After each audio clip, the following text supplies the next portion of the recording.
Nah, Bapak Ibu yang dimuliakan,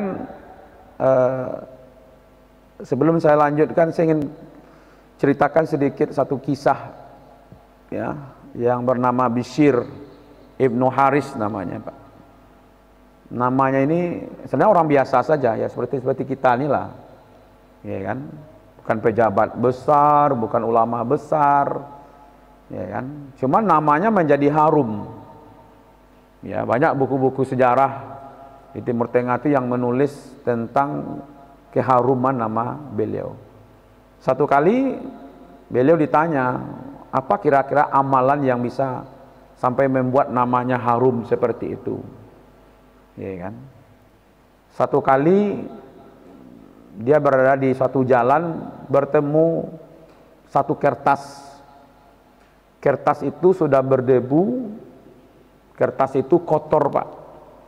Tapi di kertas itu ada ditulis nama Allah. Gitu. Lalu kertas itu diambilnya, Pak. Kertas yang sudah kotor dan lumpur, berserakan, tapi di situ ada nama Allah. Lalu kertas itu dibersihkannya, Pak. Ditaruhnya dalam saku, ya kan? Di dalam sakunya itu ada uang 2 dirham. Dan dia tidak punya uang yang lain kecuali itu. Lalu dibelinya lah parfum. Dari uangnya 2 dirham itu dibelinya parfum. Dibersihkan kertas itu, diberinya parfum. Ya kan? Begitu dia memuliakan. Ya kan? Tapi ada pula jemaah awak memuliakan Al-Quran, dimasukkan di bungkunya rancak-rancak kan, itu diletakkan dalam lemari itu, ya kan. Lah 5 tahun ada takziah kan, kau di ustaz saja takziah sama ustaz. Kau lah 5 tahun Al-Quran kau tidak ada, kau buka-buka simpan dia ustaz kemari sih, kau aku buka Quran kau untuk ustaz kau, ini lah 5 tahun Pak, ya kan. Kita tidak bicarakan tentang Al-Quran disimpan ya Bu ya. Ada kertas yang sudah lusuh, kotor, berdebu, dibersihkan, punya piti 2 dirham, nyobali lo parfum untuk mengharumi kertas yang sudah kotor ini dengan keinginannya untuk mensucikan nama Allah. Nah, itulah Bapak Ibu, ya kan, yang menyebabkan salah satu beliau namanya diharumi oleh Allah Subhanahu wa taala. Kan tak kadang-kadang itu dah Pak amalannya. Ya kan? Tidak parah loh amalan itu dah. Tapi kadang-kadang kita itu banyak hal-hal yang kecil yang bisa mensucikan, mengharumkan nama kita.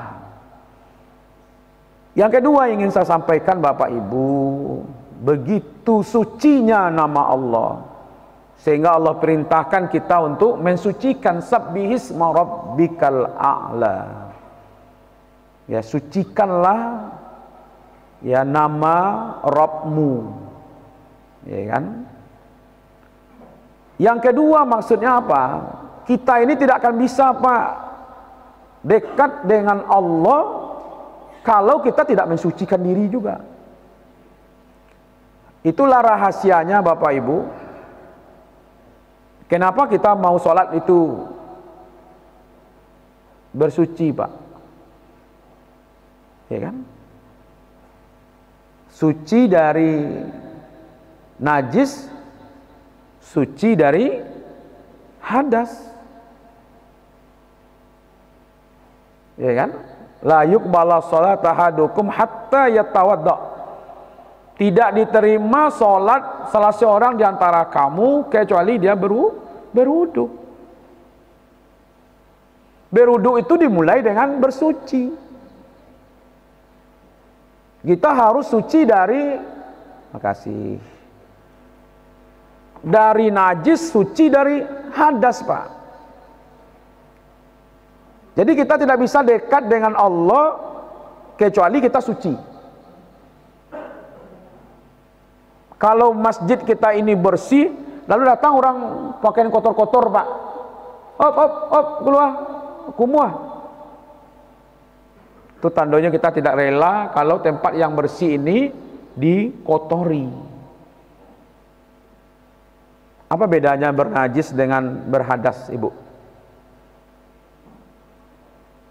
Apa kira-kira? Ini bernajis, ini berhadas, apa bedanya? Kalau bernajis, bau ya? Bersih. Dibersihkan. Kalau berhadas, dalam tubuh. Kalau najis, di luar. Ya, kan kalau tidak tahu kita definisi bernajis berhadas kan susah juga menjelaskan. Tapi kalau kita tahu definisinya, bernajis adalah kotoran yang menempel. Kalau dia menempel di badan, najis, badannya bernajis. Kalau menempelnya di pakaian, pakaiannya bernajis. Kalau menempelnya di tempat, tempat itu bernajis. Nah, dari mana kita tadi? Kalau kita paham mendefinisikan apa yang disebut najis. Najis itu kotoran. Kalau menempel, kotoran yang menempel. Menempel dia di baju, menempel dia di tempat, menempel dia di badan. Kalau itu dibawa sholat, badannya tidak bernajis, pakaiannya yang bernajis. Dibawa sholat, sah sholatnya? Tidak. Badannya tidak bernajis, pakaiannya tidak bernajis, sajadahnya yang bernajis, sah sholatnya? Tidak. Berarti harus suci dari najis. Maka itu mensucikannya bagaimana? Kalau najisnya kecil, tinggal percik aja kan air. Kalau najisnya menengah, ya bersihkan, cuci, hilang baunya, hilang warnanya, hilang rasanya. Tak rasa itu maksudnya rasa di tangan, jangan dirasa lo. Ayo kepahit rasa kemana? Ya kan? Kalau berat, tambah sakit lagi. Ya kan? Saya termasuk yang memahami kalau najis itu berat, berarti 7 kali. 1 kalinya dengan tanah umpamanya. Kan itu untuk membersihkan dari najis, ya kan? Nah, sekarang berhadas, Pak. Apa definisinya berhadas? Hadas kotoran juga. Tagayang-gayang Rasul Nabi. Besoklah dari dulu bicara berhadas najis sekolah. Cuman definisinya ini yang belum banyak yang duduk itu. Ya kan? Apa yang katakan berhadas? Hah? Kalau bernajis tadi kotoran yang menempel. Kalau berhadas kondisi tubuh kotor. Kondisinya, Pak, badannya berasia, cuman kondisi tubuhnya yang kotor.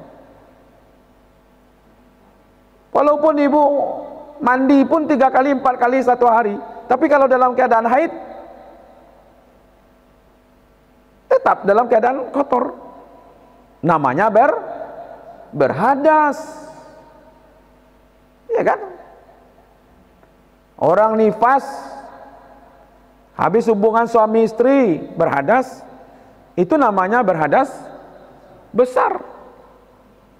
Kalau berhadas kecil, habis buang angin, habis buang air, apa lagi tuh? Buang air kok pipis maksudnya kan? Itu kan istilahnya buang air gadang, buang air ketek. Walaupun sudah apa namanya tuh? Istinja. Sudah bersuci. sudah dibersihkan, ya kan? Dari najisnya sudah, Pak. Bapak pulang dari kamar mandi, udah selesai kan?